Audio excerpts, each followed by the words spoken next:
जर तुमचे विचार जर बदलले तर तुमची दिशा बदलेल, आणि दिशा जर बदलली तर तुमच्या प्रगतीचा वेग वाढतो. आणि हे घडतंय आणि हे लोक करतायत. Who is in the room also matters. आपण कोणाबरोबर उठतो बसतो याचा देखील महत्व असतो.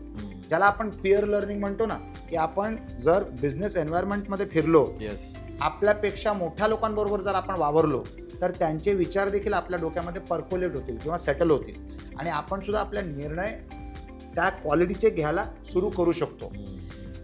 एक नवीन प्रक्रिया सुरू झाली.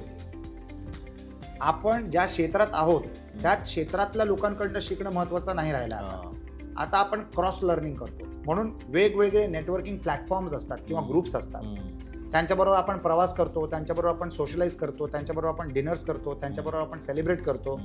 तर या टोटल प्रोसेसमध्ये ना आपण त्यांच्या चांगल्या क्वालिटीज किंवा त्यांचे चांगले निर्णय आपल्या व्यवसायामध्ये आपण इम्प्लिमेंट करू शकतो. फॉर एक्झाम्पल, समजा जर मी आज रिअल एस्टेट डेव्हलपमेंट करतोय, एका प्रोडक्ट मॅन्युफॅक्चरिंग कंपनीचा ओनर माझा चांगला मित्र आहे, तर त्याचे जे चांगले पॉलिसीज आहेत एका प्रोडक्टला चांगले बनवण्यासाठी, त्या पॉलिसीज मी माझ्या प्रोडक्ट इम्प्रूव्हमेंटसाठी वापरू शकतो. Cross learning is the new form of learning.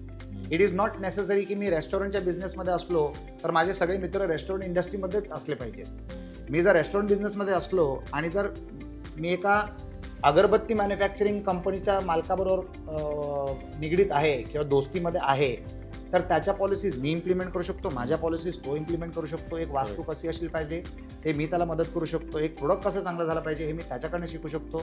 की तुम्ही कस्टमरला अट्रॅक्ट कसं करतात आणि रिटेन कसं करतात हे मी त्यांच्याकडून शिकू शकतो. अल्टिमेटली बिझनेस हा कॉमनच असतो सगळीकडे. Ultimately business is business.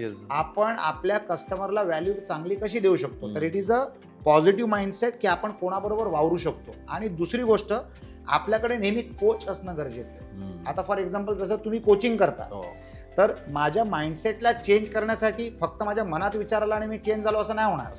तर I need a coach who is visible like you and a coach who is invisible like my friend. म्हणजे त्या मित्राला माहित नाही की तो माझा द्रोणाचार्य आहे, पण मी त्याचा एकलव्य आहे. तर we always need to have multiple Dronacharyas in our life. One can be visible professional coach like you and the other can be a friend from whom I'm learning. त्याला माहित नाही तुम्हाला शिकवतोय, पण मी शिकतोय.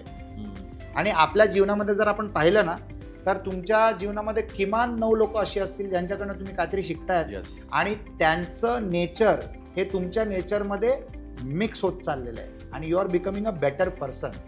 तर ह्या लोकांची निवड करणं should be a conscious decision. आणि जर ते तुम्ही केलं, मी करत आलोय आणि करणार, आणि मी लोकांना सांगतो, माझ्या मुलांना सांगतो, माझ्या मित्रांना सांगतो, माझ्या टीम्सना सांगतो की आपण we become what we become like the people that we work with, live with, social with, associate with आणि डील विथ. तर जर तुम्ही कॉन्शियसली करायला लागलात ना, तर तुमची विचारधारा चेंज होईल आणि तुमची मनस्थिती अतिशय पॉझिटिव्ह होत जाईल. एखादा पॉझिटिव्ह व्यक्तीचा फोन जर आला ना, तर बाय डिफॉल्ट सबकॉन्शियसली तुमच्या चेहऱ्यावर एक स्माइल येते, हॅपीनेस. तर you like to talk to some people, you avoid some people, and you definitely don't want to meet some people. ही लिस्ट जर तुम्ही तुमच्या माइंडमध्ये जर क्लिअर केली ना, तर the people that you like to meet are actually your द्रोणाचार्यज.